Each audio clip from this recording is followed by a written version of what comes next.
Hey all, welcome to my YouTube channel, or welcome to this video. Thank you guys for watching, whoever you may be. Please feel free to introduce yourself, either in the comments or if you visit my website, you can send me a message privately. You can send tips and things like that. Whatever it is, I'd love to hear from you. So thank you for watching me today. This is day 12. This is day 12 of my 30-day self-care challenge. September is Self-Care Awareness Month, and so I wanted to offer some free tips and tools on self-care for those who are interested in the information. So I've been going live, attempting to every weekday to kind of share some of the tips, the benefits to some of these self-care activities. And I hope that you find this helpful and informative. And if so, please let me know. Please subscribe to my channel, share this video with others that you think might need it or in. If you want a free printable, if you like to follow along, if you'd like to pick and choose from the different activities, if you've watched this, months later, years later, you can get the free printable from my website, mindfuledgesolutions.com, and you can get that by joining my mailing list. Again, I will not bug you. I'll probably send one, max 2 newsletters a month. I'll probably send mine out this week. So today, the self-care tip is to take deep breaths. Deep breath in and blow it out. You've probably heard plenty about this, but just in case you haven't, or maybe you want to learn something new, which was our self-care tip about 2 days ago, then I hope you enjoy this video. So one benefit to taking some deep breaths is that it can calm your brain. It decreases activity to a circuit in our brain that influences our emotional state. And so that, whatever that emotional state might be, in a negative sense, it can help to decrease those negative emotions. So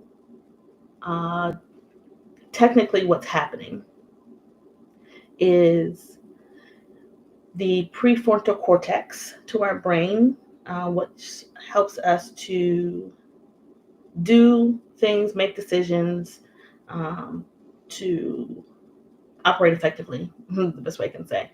But it helps us to move forward, to make decisions, things of that nature.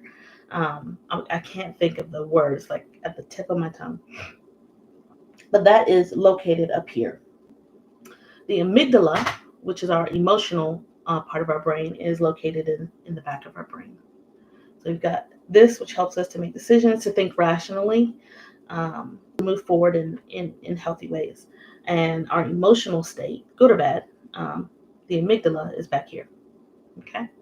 So when we take deep breaths in, scientifically, what's happening is that you are increasing oxygen to your brain, especially when you breathe in through your nose and blow out.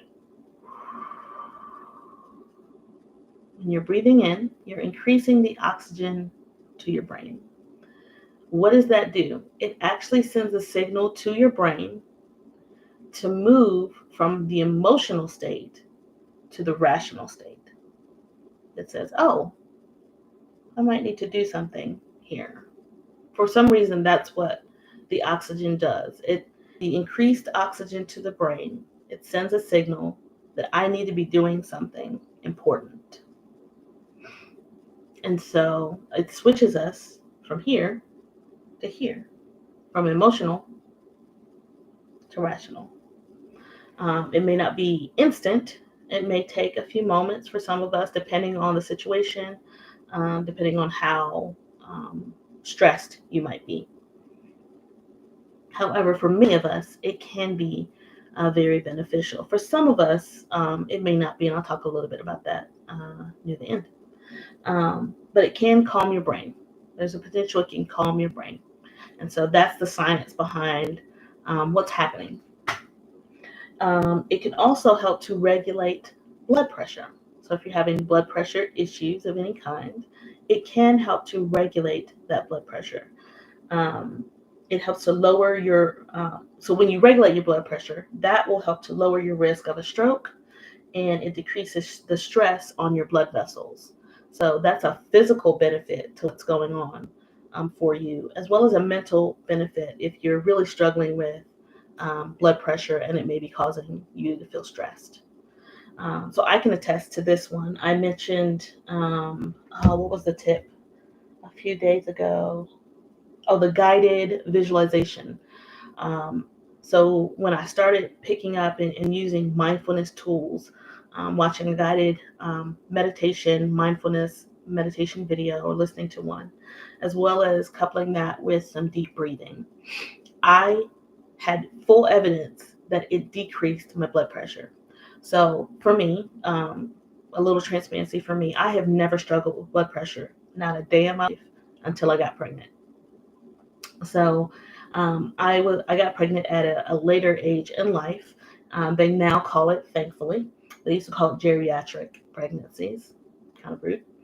But now they call it advanced maternal age pregnancies, which may have something to do with it, or it could just be pregnancy itself, since pregnancy just affects all of us differently. Nevertheless, when I was pregnant, that's when I started having blood pressure issues for the first time in my entire life. And another level of transparency for you, I have always dealt with anxiety since I've been pretty young. I've always dealt with anxiety, and so anxiety or stress usually shows up in our blood pressure. But my blood pressure has always been well. Even when I learned that, probably in college, I learned how stress can increase your blood pressure. I would get nervous every time I had to do a checkup, every time they had to check my blood pressure. And not once, I promise you, not once did I have bad blood pressure. Not one time prior to being pregnant, even when I was fully stressed. I don't like needles. I don't like getting my blood taken. And I didn't like having my blood pressure checked. It all created anxiety for me. So I was not a nervous wreck, but maybe right underneath, right there. So it was quite interesting and very frustrating for me and very stressful for me when I started having blood pressure issues. So that started with pregnancy, and then after I had my first son, I continued to have blood pressure issues. It did not go away, so I had to keep taking medicine. I had my second son, got pregnant again, and I continued to have blood pressure issues. I was hoping it was going to resolve it in some way, and it did not yet anyway. So I had my second son and continue to have blood pressure issues. And so I have to check that, from time to time and make sure I'm healthier with my diet and my lifestyle, right? So when I started these mindfulness exercises, watching a video and using some deep breaths, and even using the deep breaths by itself, I checked my blood pressure and it was high. I can't remember. I wrote it down somewhere, but I think it was maybe 140 something, in the high 40s, 140 something. I never pay attention to the lower number because I don't know what any of it means. I just know if the top number's high, this is bad. So it was 140 something. I was taking my medicine, it was still 140 something. And this was after I had my second son. So a couple months ago, he's about 6 months now. And then I watched the video, I took some deep breaths, and my blood pressure dropped about 10 points, 10 numbers, 10, about 10. It dropped about 10. So if it was 147, it dropped to 137, just by me doing that. I didn't walk, I didn't drink water, I didn't do exercise, I didn't do anything but watch the guided visualization, meditation, mindfulness video, and I took deep breaths. So I can attest that taking a deep breath, because I've also done it with just deep breathing, it will lower your blood pressure. It's amazing how these tools can really help us not only mentally, but also physically, right? Another benefit is that it can help us counting our breaths. So not only just taking deep breaths, but counting our breaths can help us to control our emotions. So counting your breaths switches your focus. So if you're angry, if you're anxious, you're upset, whatever the negative emotion might be, if you might be afraid or you might feel some shame, sadness, counting your breaths, 1, 2, or you can do 1, 2 is a whole in and out, and then 2, 1 is a whole in and out, and then 2 is the next in and out. But it switches your focus from what's happening in you and what's happening around you. It's a distraction. So that can help in small ways to control our emotions. Because if you stay stuck in the fire, you're going to be stuck in the fire. So oftentimes we need to find tips and activities that help to lower the negative emotion so that we can think clearly, like I was saying before, switching from the emotional state to the rational state. So now I can think clearly. Now I can comprehend, what did that person say to me, or what did I say, or why did I behave that way? Oh, I probably was wrong. Or I probably could have handled that better. I probably need to apologize. And you can't do that if it's still in the fire, so to speak.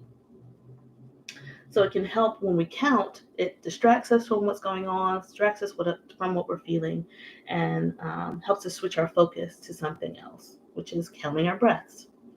It helps to regulate certain regions in our brain that are related to emotions, memory, and awareness. So there's plenty of benefits there that could be very beneficial. So tapping more into the memory piece, rhythmic breathing, so maybe to a certain beat or a certain rhythm of breathing, can affect our memory. There is science, and there have been experiments done that have proven that rhythmic breathing can help you to recall things better, especially when you're breathing in through your nose and out through your mouth. It can help to improve your memory and your recall. So they did an experiment with individuals that they probably tested them with something beforehand of, tell me what you just saw, and they couldn't recall very well. And they did some deep breathing, some rhythmic breathing, did the activity again, and noticed that their recall was much better. And I think that's because it helps to switch from the emotional to the rational. And it helps to clear up your brain, because it clears up whatever's causing you stress, causing you to feel some type of negative emotion. And it helps you to focus more on, what's happening in front of you, what you have to do. So if you're studying for a test or anything like that, or if you just want to be have clearer mind, then taking some deep breaths can be very beneficial for you. And finally, it can help to control, or controlled breathing can help to boost your immune system and improve energy.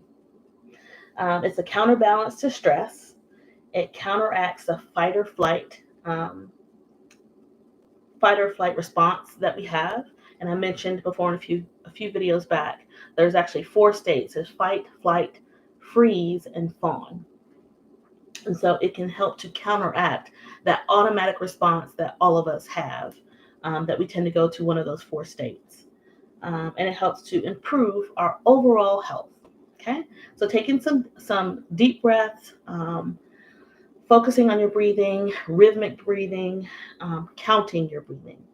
Any way you choose to do it, it could be beneficial for you. But here are some tips for you to keep in mind if you're going to try this activity. Number 1 is, if you notice increased anxiety, or if you notice you feel like you're about to go into a panic attack, anxiety attack, then I encourage you to stop. For whatever reason, this may be a triggering thing for you, because of maybe some past experience, maybe some past trauma, maybe because of how heightened you are. So if you try it and you notice that, then stop. It's okay to try to do something different. Maybe talk to somebody. I would encourage you to maybe seek out help from a counselor, to help you figure out what's going on with that, because it's not, how do I say it? I think I want to say it's not healthy in a way. That's not exactly what I want to say though, but it suggests that there's something more going on. That's what I'll say. It suggests that something more is going on. And so I suggest that you go and talk to a therapist about it, someone that can help you figure out where that's coming from, why that's an issue. However, if that's not a big deal for you, if you don't feel like it's getting in the way of life, if it doesn't cause stress for you in any way, um, then you may not feel the need to get help for that, and that's fine. If it's not creating any issues for you, if you don't feel like you need to deep breathe on a regular basis, if you don't feel as though it gets in the way of when you are stressed or anything like that, if it doesn't create more issues for you to not be able to do that, then you're more than welcome to just not do it. But if it does bother you for any reason, if it's creating some issues for you in your life, then I would suggest that you see a therapist.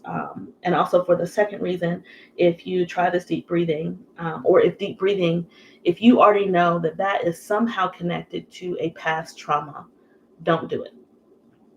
And again, I would suggest, and I would strongly suggest in that situation that you do speak to a therapist. But again, if you don't find it to be that big of a deal for you, then you don't necessarily have to.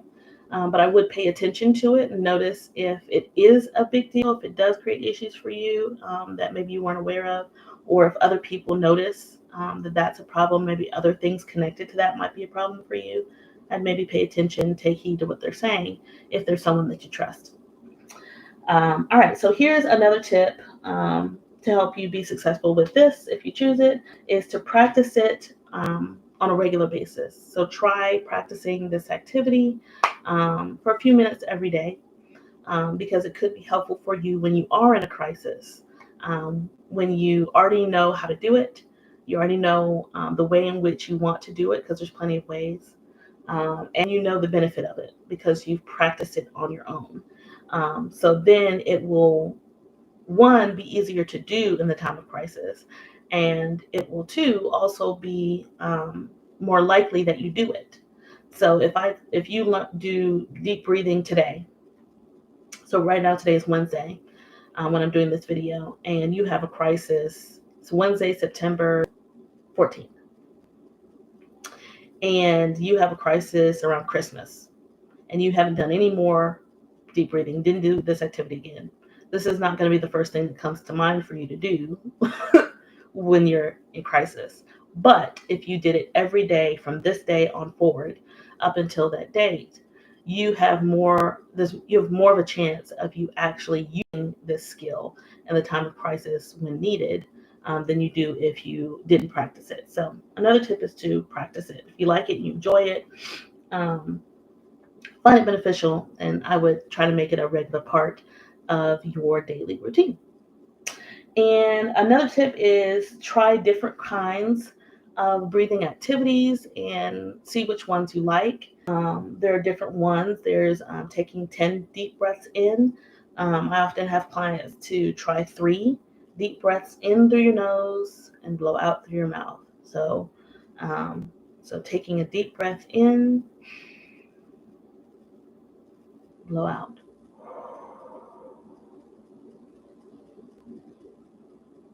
Something simple as that, repeated multiple times, maybe until you feel calm, or you can do it for an extended period of time. And you can also pair this with other things like meditating on scripture or an affirmation, listening to music. You can pair it with different activities. There's other ways like a 4-7-8 type breathing. So breathing in at a count of 4,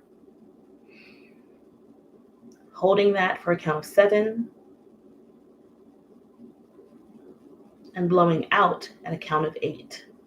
1, 2, 3, 4, 5, 6, 7, 8. It helps especially with, you can do a diaphragmic, I think it's the word, breathing. So it's breathing in through your nose and filling up your diaphragm, which is near your stomach, it's above your stomach. Filling it up like a balloon and noticing it filling up and blowing the air out slowly at a count of 8 if you do the 4-7-8. You can do the 10 breaths, like I said, 3 breaths. You can do a triangle breath, which is breathing in at a count of 4, holding for a count of 4, and breathing out for a count of 4.